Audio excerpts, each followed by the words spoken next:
Correção dos exercícios do 12 até o 23, da página 48 até a página 62, beleza? Assim nós finalizamos a correção do capítulo A2. 12. Observe a imagem a seguir. Baseando-se na análise da imagem no contexto russo do início do século 22, responda a. Associe a charge à proposta revolucionária de Lenin. Então, se você ver, vai estar o Lenin com uma vassoura na mão, varrendo aí os reis e os ricos, aparentemente, da Rússia. Então, a proposta dele era uma proposta socialista, de socialização dos meios de produção na Rússia.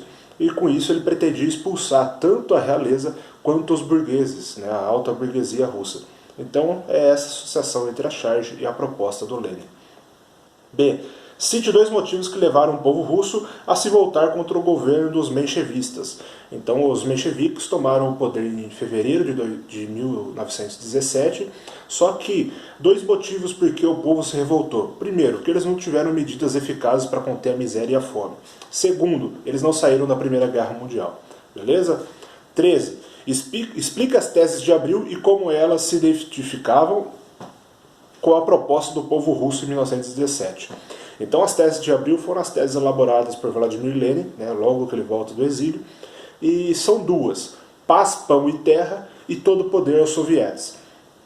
Paz, pão e terra significa o seguinte: paz, retirada da Rússia da Primeira Guerra Mundial; pão, fim da fome; e terra, dar terra ao povo, né, ao povo fazer uma reforma agrária, né, tirar dos ricos e redistribuir aos pobres.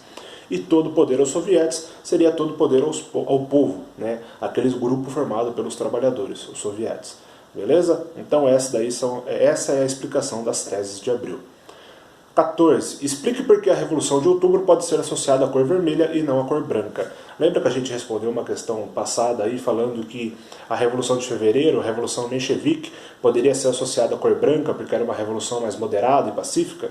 A Revolução de Outubro não pode, porque ela já é associada à cor vermelha justamente pelo seu caráter socialista, mais autoritário, mais imediatista. Ou seja, no meio dessa reforma, obviamente, ocorreriam mortes, teria sangue, por isso associada à cor vermelha. Beleza? Além do que o vermelho é a cor que simboliza o socialismo, proposta em vigência aí na Revolução de Outubro. Beleza? Questão número 14, corrigida. Indo ali para a página 52, questão número 15. Explica o papel de Lenin para a consolidação da Revolução Russa e para a perpetuação de sua memória. Então o Lenin foi o líder da Revolução de Outubro, essa é a importância dele aí na consolidação da Revolução Russa, porque é ele que faz a Revolução de Outubro, a Revolução Bolchevique, ele era o líder do partido Bolchevique, e ele que consegue implementar de vez essa revolução que daria origem à tentativa de implantação do socialismo. Beleza? E por que da perpetuação de sua memória? Ele acabou morrendo, né, um pouco tempo depois, salvo engano, em 1923, e com isso ele fica imortalizado como o líder que poderia ter dado certo, né, o cara que colocou a revolução, mas que morreu. Se não tivesse morrido, tudo seria diferente, beleza? Então ele fica aí no imaginário popular como o líder perfeito, beleza? Questão número 16. Indique as punições impostas à Rússia em virtude de sua saída da Primeira Guerra Mundial. A Rússia sai da Primeira Guerra Mundial num tratado com o Império Alemão, o Tratado de Brest-Litovsk, né, o Pacto de Brest-Litovsk, e no qual ela cede vários territórios. Então qual que é a consequência? A perda de territórios nórdicos no leste europeu. Beleza? Isso daí é a resposta da 16. 17. Observe a imagem e depois faça o que se pede. Então na imagem você tem aparentemente uma cidade russa, talvez Moscou, você tem um dragão vermelho e um cavalo e um cavaleiro branco. A. Defina a guerra civil. Guerra civil é a guerra de um povo contra ele mesmo, é uma guerra que ocorre dentro do mesmo país, dentro da população. Então a população está dividida e ela entre ela, certo? Então uma guerra entre o mesmo povo, no mesmo território, no mesmo país. B. Indique quais os setores políticos envolvidos na guerra são representados pelo cartaz. Qual é a mensagem vinculada pela propaganda? Então o cavaleiro branco, ele simboliza aí o pessoal anticomunista, né? O exército branco aí na Guerra Civil, que reunia monarquistas, os burgueses, os mencheviques, todo o pessoal da ala anticomunista. E o dragão vermelho simbolizaria o exército vermelho, o exército dos bolcheviques, que propunha medidas socializantes para a Rússia.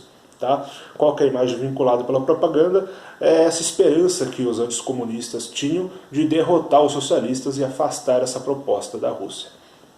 C. Identifica o interesse que estavam envolvidos na Guerra Civil, travada entre 1918 e 1921.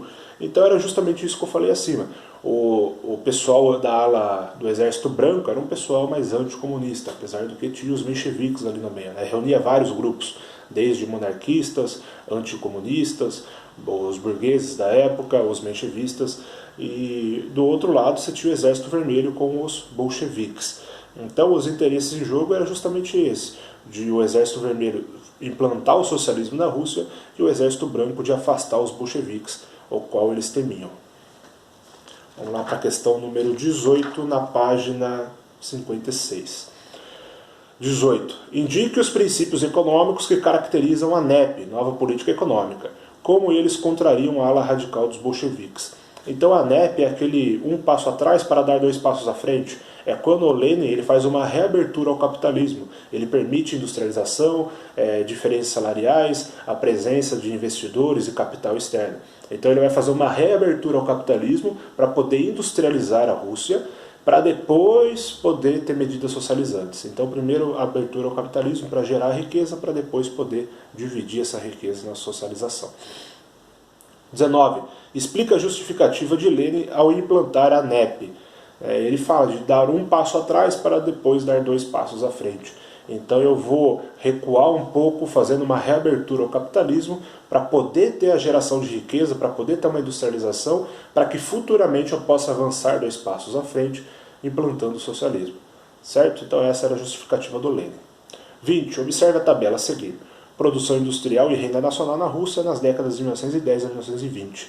Então você vê que a renda e a produção industrial elas estão numa queda, até que chega o ano de 1920, 1921 principalmente, e elas vão ter aí uma subida violenta. Então, lembra que o ano de 1921 é o ano que é implementado a NEP, a Nova Política Econômica do Lenin.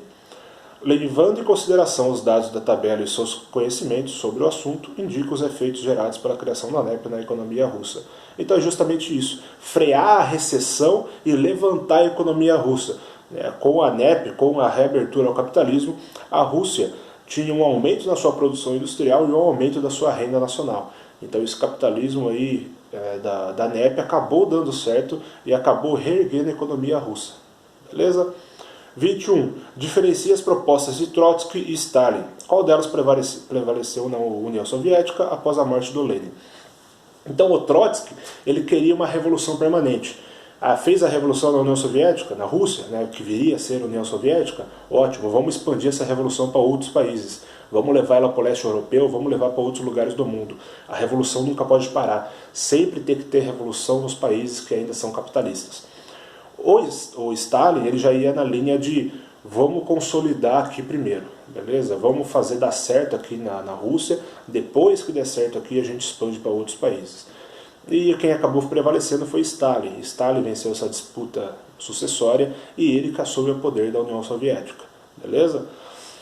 Inclusive o Trotsky ele vai se exilar no México e vai ser assassinado em 1940. Questão número 22, na página 61.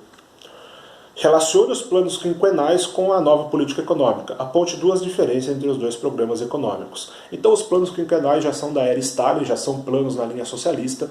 E como o nome diz, planos quinquenais é uma planificação, é um planejamento para os futuros 5 anos da economia. Então é uma medida mais autoritária, é uma medida mais socializante, é uma medida que prevê o controle da economia e a estatização, a socialização das terras, né, dos meios de produção. No contrário, a NEP, né, lá da era Lenin, essa reabertura ao capitalismo, ela era muito mais liberal. Ela não tinha um caráter tão autoritário, ela era mais liberal, ela permitia a propriedade privada, permitia a desigualdade salarial, por exemplo. Né, coisas típicas aí do capitalismo. Né. Beleza? Então, questão número 22 respondida. Questão número 23. Observe o cartaz a seguir, produzido durante o governo de Stalin, a mando do ditador. Então você vai ter aí, acho que a cidade de Moscou ao fundo, com a imagem do Lenin e do Stalin. Baseando na análise do cartaz e dos seus conhecimentos sobre o assunto, faça o que se pede. Explique por que Stalin procurou associar a sua imagem com a de Lenin. Então o Stalin, ele foi um dos maiores ditadores da história, um dos maiores genocidas e assassinos da história. Por que ele tenta associar a imagem dele com Lenin?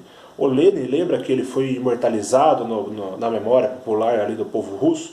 Ele acabou morrendo, né?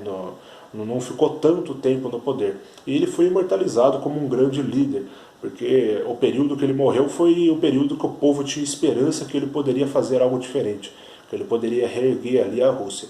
Então ele foi associado à figura de um grande líder. Em compensação, o Stalin, para manter a sua popularidade, ele se associa à figura do Lenin para poder beber, para poder chupinhar aí esse status que o Lenin tinha, ok? Para poder legitimar o autoritarismo dele.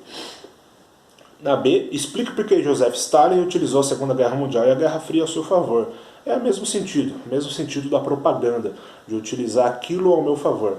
Então, tanto a luta contra os nazistas na Segunda Guerra Mundial, a vitória deles, a invasão de Berlim, quanto a batalha ideológica e a Guerra Fria contra os Estados Unidos, foi utilizado a seu favor para mostrar que, olha, comigo está dando certo, né? A gente faz acontecer, a gente está fazendo um bom governo. E desse modo legitimar o autoritarismo do regime dele. Beleza, gente? Questão até a 23 respondida. Finalizamos aí o capítulo A2. E segunda-feira nós começamos então o capítulo B2. Beleza? Forte abraço, fiquem com Deus, bom final de semana. Qualquer dúvida, estou aí no Clesap.